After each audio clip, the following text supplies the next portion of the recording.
Inferno. A história chocante que nunca lhe contaram. De Sheol ao Lago de Fogo. Esqueça as imagens de diabinhos com tridentes e caldeirões borbulhantes. A história do inferno é infinitamente mais complexa, aterrorizante e surpreendente do que a cultura popular nos fez acreditar. Não é um conceito que surgiu pronto na Bíblia, mas uma ideia que evoluiu ao longo de milênios, uma jornada sombria que atravessa impérios, culturas e as profundezas da psique humana. Prepare-se para uma viagem ao submundo, traçando a história do conceito mais temido da humanidade. Desde as sombras silenciosas do antigo Oriente Médio, até as chamas eternas da teologia. A história do submundo. Uma viagem pelas trevas da história. O silêncio da Mesopotâmia e o pó do Egito. Nossa jornada não começa com fogo, mas com poeira. Na antiga Mesopotâmia, o berço da civilização, o pós-vida não era um lugar de punição, mas de melancolia. Conhecido como Kur, ou Irkala, era uma terra sem retorno. Um reino sombrio e poeirento sob a terra, para onde todos os mortos, bons e maus, iam. Na epopeia de Gilgamesh, o herói Enkidu descreve este lugar como a casa de pó, onde os mortos se sentam na escuridão, com pó sendo sua comida e argila sua nutrição. Não havia julgamento, apenas uma existência sombria e esquecida. Enquanto isso, nas margens do Nilo, a civilização egípcia introduziu um conceito revolucionário: o julgamento. A alma do falecido viajava pelo perigoso submundo, o Duat, para chegar ao Salão das Duas Verdades. Lá, no clímax do Livro dos Mortos, o coração do defunto era pesado em uma balança contra a pena de Ma'at, a deusa da verdade e da justiça. Se o coração fosse mais leve que a pena, a alma alcançaria o paraíso, o campo de juncos. Mas se o coração estivesse pesado de pecados, ele era jogado para Amit, a devoradora de mortos, uma criatura aterrorizante com cabeça de crocodilo, corpo de leão e traseiro de hipopótamo, que aniquilava a alma para sempre.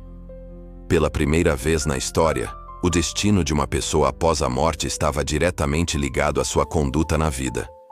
Se você está gostando do nosso conteúdo, dê seu like e se inscreva no nosso canal e continue recebendo conteúdos impactantes. O Sheol da Bíblia Hebraica, a cova silenciosa. Quando nos voltamos para a Bíblia Hebraica, a Torá e o restante do Tanakh, encontramos uma visão do pós-vida surpreendentemente parecida com a da Mesopotâmia. O termo predominante para o reino dos mortos é Sheol. Contrariando a crença popular, o Sheol não é o inferno de fogo. É consistentemente descrito como uma cova, um poço ou um lugar de silêncio e escuridão para onde todos os mortos vão, sem distinção de moralidade. O justo patriarca Jacó, ao lamentar a suposta morte de seu filho José, clama: chorando descerei a meu filho até o Sheol. Gênesis 37, 35. O Salmo 6:5 afirma: pois na morte não há lembrança de ti, no Sheol, quem te louvará? Eclesiastes 9:10 é categórico: tudo quanto te vier à mão para fazer, faze-o conforme as tuas forças, porque no Sheol, para onde tu vais, não há obra, nem projeto, nem conhecimento, nem sabedoria alguma. O Sheol era simplesmente o destino comum da humanidade, um lugar de inexistência consciente, não de tormento. A justiça e a recompensa de Deus eram vistas como algo a ser experimentado nesta vida. Capítulo 3. O Vale de Hinnom e o Hades dos gregos. A transformação do conceito começa em um lugar real e terrível. Um vale ao sul de Jerusalém chamado Gei Ben Hinnom, Vale do Filho de Hinnom, ou simplesmente Gehenna. Este vale tornou-se infame durante os reinados de reis apóstatas, que lá praticavam o ritual abominável de sacrificar crianças ao deus Moloque, queimando-as vivas, conforme denunciado em Jeremias 7:31. O lugar tornou-se sinônimo do mal e da profanação, e mais tarde, foi usado como o depósito de lixo de Jerusalém, onde fogos ardiam constantemente para consumir os detritos e as carcaças de animais. O profeta Isaías descreve um futuro juízo onde os cadáveres dos rebeldes seriam expostos, e o seu verme nunca morrerá, nem o seu fogo se apagará. Isaías 66:24. Um lugar físico de horror estava prestes a se tornar uma poderosa metáfora espiritual. Enquanto isso, na Grécia, o submundo conhecido como Hades também estava evoluindo. Inicialmente um lugar sombrio para todos, como o Sheol, ele se tornou geograficamente complexo. Dentro do Hades, havia um abismo profundo chamado Tártaro, um lugar de punição para os titãs e para pecadores lendários como Sísifo, condenado a rolar uma pedra eternamente, e Tântalo, condenado a uma sede e fome eternas.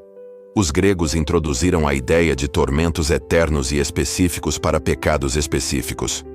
O Novo Testamento, o fogo da Gehenna, é aceso. É no Novo Testamento que as chamas do inferno são verdadeiramente acesas. Jesus Cristo pega a imagem do vale ardente de Gehenna e a usa como o principal símbolo para o juízo final e a destruição espiritual. Em Mateus 5:22, ele adverte que a raiva injustificada pode levar alguém a ser réu do fogo da Gehenna. Em Marcos 9:47-48, ele usa a imagem de Isaías de forma chocante, descrevendo a Gehenna como o lugar onde o seu verme não morre e o fogo nunca se apaga. Em Mateus 10:28, ele faz uma distinção clara. Temei antes aquele que pode fazer perecer no Gehenna tanto a alma como o corpo. Além da Gehenna, o Novo Testamento também usa o termo grego Hades, traduzindo Sheol, para descrever um lugar de tormento consciente para os ímpios, como visto na parábola do rico e Lázaro, Lucas 16:19-31. E finalmente, o livro do Apocalipse introduz a imagem final e aterrorizante do lago de fogo, o destino final para o diabo, seus anjos e todos cujos nomes não estão no livro da vida. Apocalipse 20:14-15. A visão judaica e as paisagens orientais.